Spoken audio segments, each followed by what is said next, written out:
Les temps sont durs actuellement chez KTM au niveau financier où ça ne suit pas du tout. C'est vraiment une catastrophe pour la marque autrichienne. On va revenir sur la situation du constructeur et sur son projet MotoGP qui est en danger, clairement. N'oubliez pas de liker, partager, commenter et surtout vous abonner à la chaîne, c'est très important. On est parti. On en parle depuis quelques jours maintenant, la crise financière s'est installée chez KTM qui aurait, selon les rumeurs, entre 1 et 2 milliards d'euros de dettes, ce qui est quand même énorme, c'est colossal.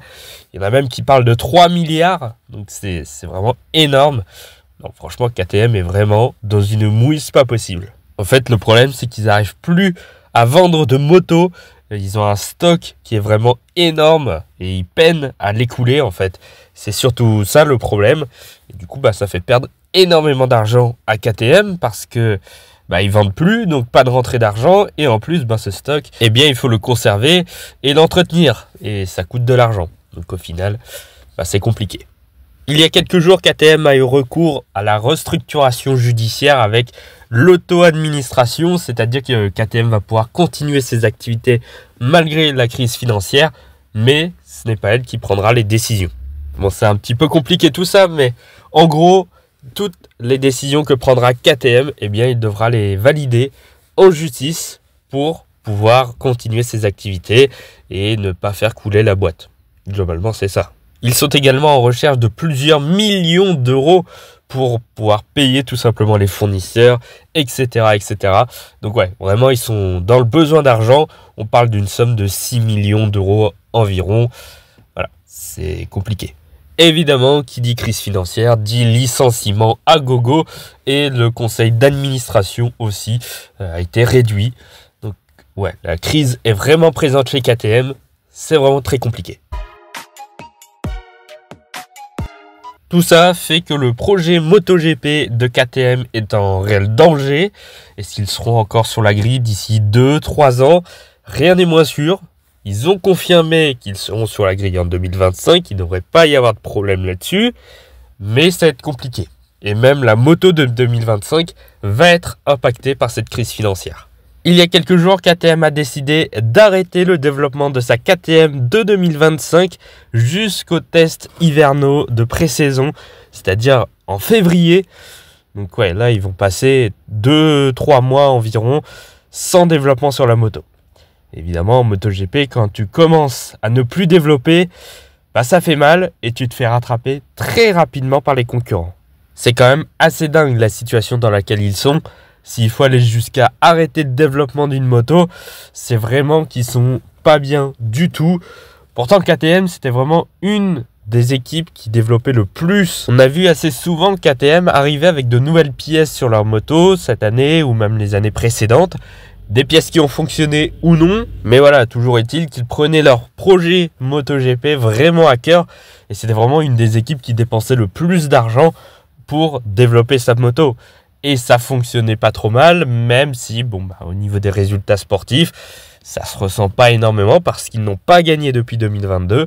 Et pourtant, la moto, elle est correcte, voire même très correcte. Donc là, c'est un vrai coup d'arrêt pour KTM parce qu'ils vont voir revenir Aprilia à leur hauteur, voire même les dépasser parce que Aprilia va pas s'arrêter cet hiver. Ils vont continuer à développer leur moto. Les deux motos sont assez similaires en termes de résultats. En tout cas, quand on regarde le championnat des constructeurs, ça se joue vraiment à quelques dizaines de points entre KTM et Aprilia. Donc le simple fait d'arrêter le développement de la machine, ça va certainement permettre à Aprilia de revenir sur KTM et voire même de dépasser. Pour les constructeurs japonais, à voir, il y a quand même un écart assez important entre KTM et les constructeurs japonais.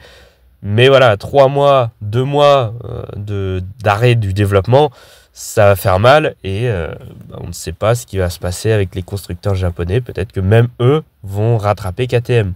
On n'en sait rien. On a aussi entendu une petite rumeur comme quoi KTM pourrait passer à 2 motos au lieu de 4. C'est-à-dire que les motos de l'équipe satellite Tech 3 pourraient être retirées. C'est assez flou pour le moment. KTM, eux, disent qu'il y aura bien 4 motos sur la grille. Je vois pas pourquoi ça changerait vraiment. Mais il y aura certainement des questions quant à la performance de cette KTM de 2025. Alors après, la KTM, elle n'a pas commencé à être développée là tout de suite maintenant, il y a un mois. Hein. Ça fait déjà au moins depuis le début de l'année 2024 qu'ils sont sur la moto, ou en tout cas ils l'ont développé depuis plusieurs mois avant la crise financière. Donc peut-être qu'ils ont une bonne base, ça peut les sauver. Mais la fin du développement cet hiver, ça va manquer à KTM. Et c'est là où ça va faire l'écart avec les autres constructeurs certainement. Faut pas oublier non plus le règlement qui va changer à partir de 2025. Les moteurs qui vont être gelés. Donc le moteur qu'installera KTM sur sa moto à partir du premier Grand Prix en Thaïlande l'an prochain, ce sera le même pour 2 ans en 2025 et 2026. C'est à double tranchant pour eux. Soit ils ont développé déjà un très bon moteur qui va être performant, ou en tout cas qui passe. Là, ce serait tout à leur avantage, puisqu'il n'y aurait pas de développement sur ce moteur. Ça fait donc de l'argent en moins à injecter dans le développement de la moto.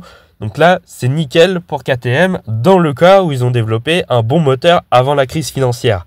Le problème, c'est que s'ils n'ont pas développé un bon moteur et qu'ils s'aperçoivent que ça ne fonctionne pas, qu'il y a un déficit par rapport aux autres constructeurs, ou en tout cas, voilà, qu'il y a quelque chose qui ne fonctionne pas, ils ne vont pas pouvoir le retoucher parce que ils ont arrêté le développement là maintenant. Et après le premier Grand Prix, on n'y touche plus. Donc s'il y a un déficit au premier Grand Prix en Thaïlande, il y aura un déficit pour 2 ans. Et là, ça pourrait coûter très cher à KTM. Il y avait eu aussi un accord qui avait été signé par les équipes pour rester sur la grille jusqu'à 2025 ou 2026, je ne sais plus exactement la date. Et les constructeurs doivent donc respecter cette date et donc s'engager en MotoGP jusqu'à cette date. KTM avait signé. Normalement, ils doivent rester jusqu'à cette date. Alors, je ne sais plus exactement si c'est 2025 ou 26. Je crois que c'est 26. KTM a annoncé qu'ils respecteraient bien cette date et qu'ils iraient au bout de leur engagement. À voir ensuite pour les années futures, parce que oui, on pense au court terme dès la saison 2025, mais il faut aussi penser à l'après 2026, avec la nouvelle réglementation de 2027, une toute nouvelle moto, il va falloir dépenser. Donc voilà, sur le long terme, rien n'est fait. Pour revenir aux accords, on se souvient tous de Suzuki qui avait aussi signé cet accord et qui s'était barré fin 2022. Voilà, ça avait posé problème d'ailleurs, mais ça n'avait pas empêché à Suzuki de partir. Donc à voir. Espérons que KTM ne quitte pas la grille, parce que là, ça deviendrait vraiment catastrophique de se retrouver avec seulement 4 constructeurs. Ça ferait très mal quand même au MotoGP. Maintenant, ça pourrait éventuellement aider BMW par exemple à rentrer en MotoGP, le fait qu'il n'y ait plus de 5e équipe. Mais bon, là c'est un autre sujet encore. Espérons que KTM reste sur la grille quand même. En tout cas voilà, KTM est pas dans une très très belle situation. Espérons pour eux qu'ils s'en sortent tout simplement. Et puis on verra ce que ça donnera en 2025. Mais ça risque de ne pas être joli vu l'arrêt du développement. C'est surtout ça qui me fait peur quand même, pour dire que KTM pourrait être moins performant que la saison précédente par exemple. J'espère pour eux qu'ils ont réussi une bonne base il y a quelques mois quand ils ont commencé à développer la moto de 2025. Parce que sinon, si c'est pas le cas, ils sont vraiment très très mal. Et il faudra pas attendre KTM vraiment au sommet. Donc bon, à voir ce que ça donnera en 2025 et dans le futur. En attendant, n'oubliez pas de liker, partager, commenter et surtout vous abonner à la chaîne, c'est très important. Et nous on se retrouve dans quelques jours pour une nouvelle vidéo. Normalement, si je suis pas malade. Parce que là, ces derniers temps, j'étais pas actif parce que j'étais malade. Ça fait 10 jours. Ça fait beaucoup. Et je raconte ma vie en fin de vidéo. Je vais m'arrêter là. À bientôt.